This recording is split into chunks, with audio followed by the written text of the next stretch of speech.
সরকার যারা চালাচ্ছেন আমাদের কাছে প্রাইভেটলি বলেন যে ডিসেম্বরে ইলেকশন হলেও তো বিএনপি 2/3 মেজরিটি পেয়ে সরকার গঠন করবে, আর জুন মাসে হলেও তো তাই করবে। তো আপনারা চাপাচাপি করেন কেন? আমরা কিছুদিন আগে প্রধান উপদেষ্টার আমন্ত্রণে আমরা গিয়েছিলাম এবং আমি সেখানে উপস্থিত ছিলাম। সিনিয়র হিসাবে আমার নেতৃত্বে আমাদের প্রতিনিধি দল গিয়েছিল। আমরা এ বিষয়ে আলাপ আলোচনা করেছি। আমরা কেন ডিসেম্বরের মধ্যে নির্বাচন চাই এ ব্যাপারে আমরা ব্যাখ্যা দিয়েছি। এই ব্যাখ্যা দিয়েছিলাম যে ডিসেম্বর হচ্ছে শীতকাল, এটা হচ্ছে নির্বাচনের একটা পরিবেশের সময়। আপনারা যে বলছেন জুন মাসের মধ্যে ইলেকশন দিবেন, আমরা এক হলো যত বিলম্ব হবে, আমরা মনে করি এদেশে যারা পতিত স্বৈরাচারী সরকার দেশে বিদেশে পালিয়ে আছে তারা নানা ষড়যন্ত্র করবে। আমরা কিছু কিছু ষড়যন্ত্রের নমুনা আমরা দেখছি। যত বিলম্ব হবে ষড়যন্ত্র হইতে পারে, সেটা থেকে রক্ষা করার জন্য আপনি যত শীঘ্র নির্বাচন দেওয়া প্রয়োজন। আপনারা যে বলছেন জুনে দিবেন, এর আগে কি হয়? ডিসেম্বরের পরে, এর পরের বছরের জানুয়ারি মাস, এরপরে ফেব্রুয়ারি মাসে রোজা। এটা আমরা বলেছি। এই রোজাকে তো আমরা কোনো কেউ পিছিয়ে দিতে পারবো না, আপনারাও পারবেন না, আমরা রাজনৈতিক দলও পারবো না।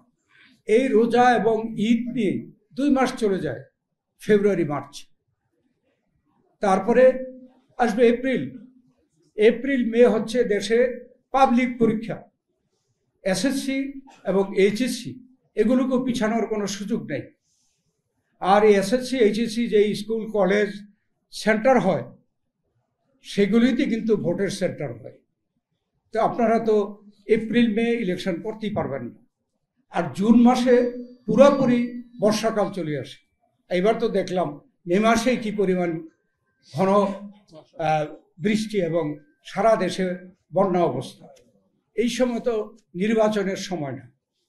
তাই আমরা মনে করি যে ডিসেম্বরের মধ্যেই নির্বাচন সম্ভব, এবং আমরা দাবি করেছি যে আপনি ডিসেম্বরের মধ্যে যেদিন সুইটেবল মনে করেন আপনারা ডেট ঘোষণা করেন। আর এটাও বলেছি যে যখন নির্বাচনের ডেট ঘোষণা হবে তখন রাজনৈতিক দলগুলো এদেশের জনগণ নির্বাচনমুখী হয়ে যাবে, এবং তখন এই ছোটোখাটো ষড়যন্ত্র ওই জনগণই মোকাবেলা করবে। এবং এটা এই সরকার যেহেতু অন্তর্বর্তীকালীন সরকার, আপনারাও বলেন না আপনারা অনির্দিষ্টকালের জন্য থাকবেন, আপনার একটা সময় পর্যন্ত বিদায় নিতে হবে। তারা ওইটা স্বীকার করে, হ্যাঁ বিদায় নিতে হবে। আমরা মনে করি ডিসেম্বরের মধ্যে নির্বাচন দিলে আপনার সম্মানের সাথে একটি নির্বাচিত সরকারের কাছে ক্ষমতা দিয়ে আপনারা বিদায় নিতে পারেন। এর থেকে তো সম্মানের আর কিছু হতে পারে না। আর আমরা মনে করি এই কারণেই আপনারা জুন মাসে নির্বাচন করতে পারবেন না। এর থেকে যদি বিলম্ব হয় আপনারা এমন সব ষড়যন্ত্রের মোকাবেলা হবেন যে কখন নির্বাচন হয় আমরা অনিশ্চিত। সেই জন্যই আমরা ডিসেম্বরের মধ্যে চাই। এখানে তেমন কোনো সদুত্তর দিতে পারে নাই। যখন আমি জানুয়ারি থেকে জুন পর্যন্ত যে অসুবিধাটি আছে বলার পরে, তাই আমরা পরিষ্কার বলে এসেছি যে ডিসেম্বরের মধ্যে দেশের জনগণ নির্বাচন চায়।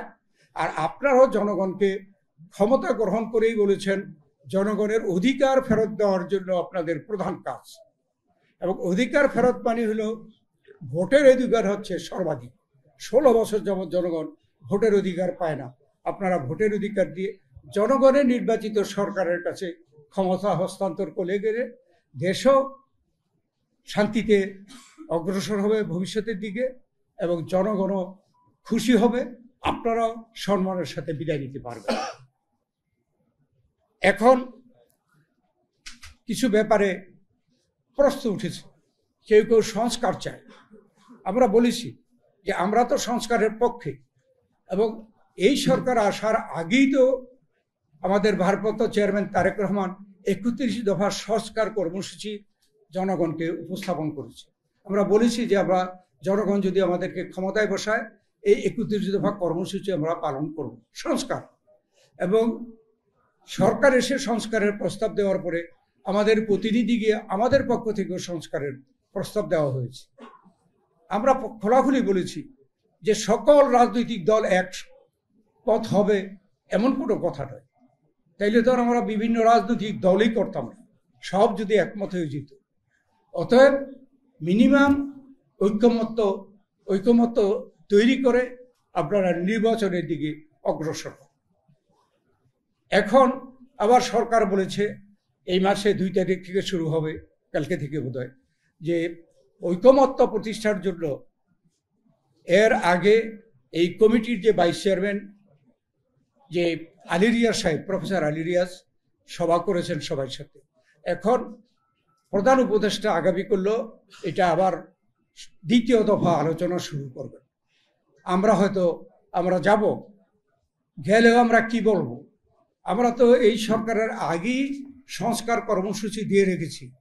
অনেক এই সংস্কার কর্মসূচি তাদের প্রস্তাবের সাথে মিলে, তো যেগুলো আমরা মনে করি মিনিমাম সকল দল একমত হবে, সেটাকে ঐক্যমত্য প্রকাশ মানে ঘোষণা করে ইলেকশনের দিকে যাওয়া উচিত।